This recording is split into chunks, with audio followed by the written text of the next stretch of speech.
People feel very strongly about AI, and I understand that some individuals think that it is a very good tool, some people think that it is a very bad tool, but I think that what a lot of people can agree on is generally having AI filters over things like video games and like movies tends to make them look really bad. And now that Nvidia has announced DLSS 5, an AI powered breakthrough in visual fidelity for games, people are dunking on some of the before and afters.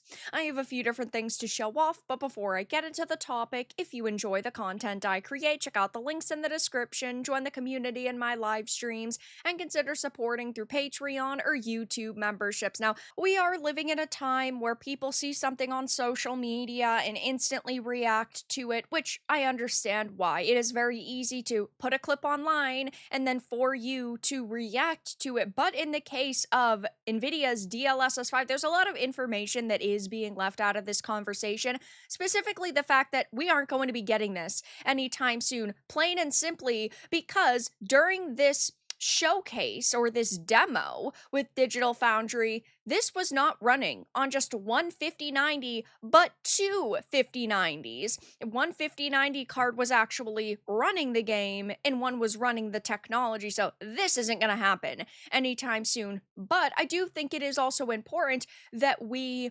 respond to companies, that we tell them what we like and what we dislike about their future plans, because they will walk all over us any chance given. And so if we do not talk about things we don't like, then they're going to feel emboldened to do whatever the heck they want. So Nvidia has announced DLSS 5 at GTC 2026, marking a shift in DLSS from a performance-focused feature set towards image generation aimed at visual fidelity. The company says the new version uses a real-time neural rendering model that adds photoreal lighting and material details to game frames, with support planned for this fall. According to Nvidia, DLSS 5 takes color and motion vector data from each frame, then applies an AI model that enhances lighting and material response while staying anchored to the source 3D scene. Nvidia says the system runs in real time at up to 4K and is designed to keep output deterministic and consistent from frame to frame, which is a key requirement for games. Now, the TLDR of what DLSS is it is just upscaling. It is supposed to enhance image quality and performance like frame rates. And so this brand new version is going to have a very big jump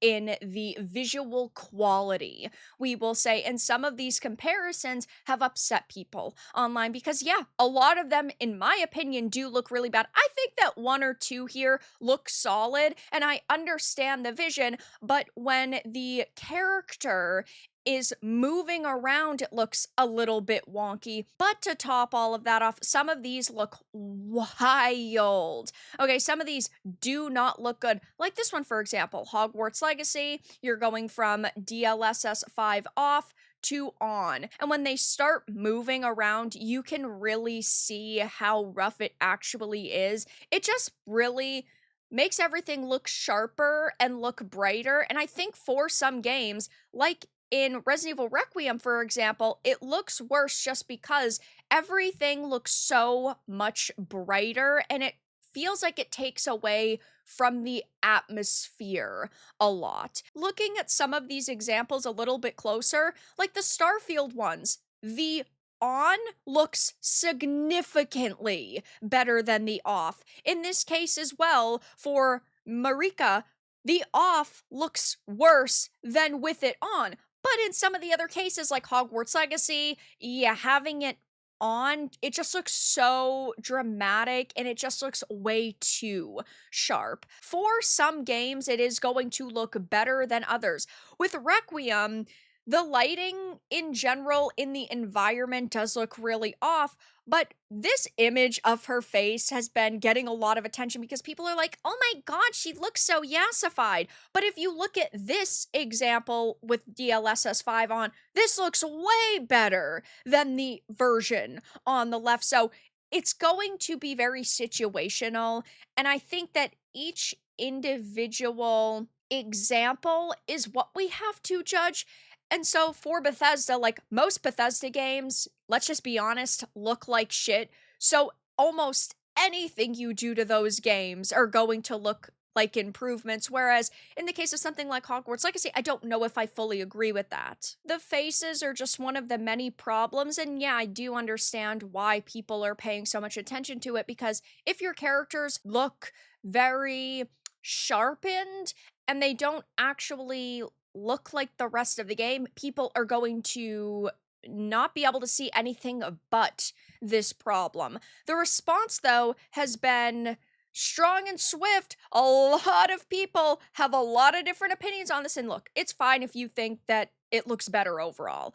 I'm curious to see how this is going to look when we actually see it being added to a lot of games, but it's not going to be anytime soon because, again, as I had mentioned, Nvidia actually used two 5090s for the demo. One plays the game and the other exclusively runs the DLSS 5 technology. The use of the two GPUs is required right now, as DLSS 5 still has a long way to go in terms of optimization, both in terms of performance and its VRAM footprint. And so I'm curious if that, when it finally makes it into games that we are consuming, if it's going to kill performance.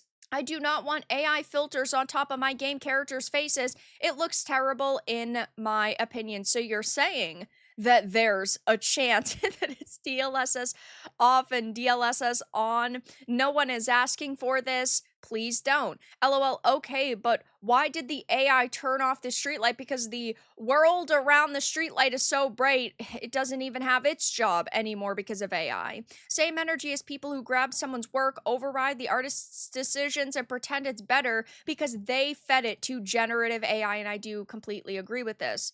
I'm not loving this. This looks horrifically bad. Nobody wants AI slop filters on top of their games. 2 sticks of RAM cost $900 because of this shit, by the way. You want to enhance my face with AI? Sorry, I'm allergic to slop. It does a backflip. Can't wait. I'm gonna be a dad. DLSS 5. I'm gonna be a mom. Incredible DLSS 5 results when I tested it with Crash Bandicoot. So freaking funny. The memes are so good for this. We've reached the point of diminishing returns in game visuals where companies have convinced themselves that some freaky AI filter that slaps an artistic direction in the face is progress worth sharing. RTX off, RTX on, RTX off, RTX on. Whew, boy, oh boy. Is this an out of season April Fool's joke? Like, what is the point? Artists spend hours perfecting a model for you to come and replace it with AI faces. I seriously hate this so much, and I've seen some people just say, oh, all it simply is it changes the lighting, and then that changes the textures, and that's what the developers wanted. Developers currently do have the technology to make games look that good even without this. It's just that DLSS 5 is supposed to make it easier for them to tweak. Not that they couldn't make characters or games that look like that right now. A lot of hate with this, but devs will find uses for it. For instance, devs don't need to make up 20 different faces for repeating NPCs. It will only get better. I think it looks pretty good. It may over-accentuate in some cases like this one, but others take bland textures and bring more realism to them. A graphical improvement, how do you not think the second one looks better? And I do think part of this is also personal preference. Like, if you prefer really sharp images and you prefer characters having almost too much texture, then you're going to love the way that DLSS 5 looks. I think that some of the examples do look decent, and then some of them do look really freaking bad, and I am curious to see how developers are going to implement this, how certain games are going to look, what the sort of intensity level is going to be for the average game. Either way, though, this is facing a lot of backlash, and a lot of people are saying it is not worth having $900 RAM sticks for this, and I'm curious to see what Nvidia's response is going to be, and also if we're even going to see it this year. They claim that they are planning for it to launch by the end of 2026, But given the fact that it is not properly optimized right now, I just don't know if I foresee that happening. So I will be keeping a close eye on this, but yeah, they are facing a lot of backlash over DLSS 5, and hey, at least we got some absolutely fantastic memes out of this. But that's all that I really had to discuss in this video. Let everyone know your thoughts in the comments below. If you found this important and informative, make sure to give it a like, share it, and subscribe to the channel. And if you didn't, give it a dislike. I appreciate your support either way, but I'll talk to you all again in the next video really soon.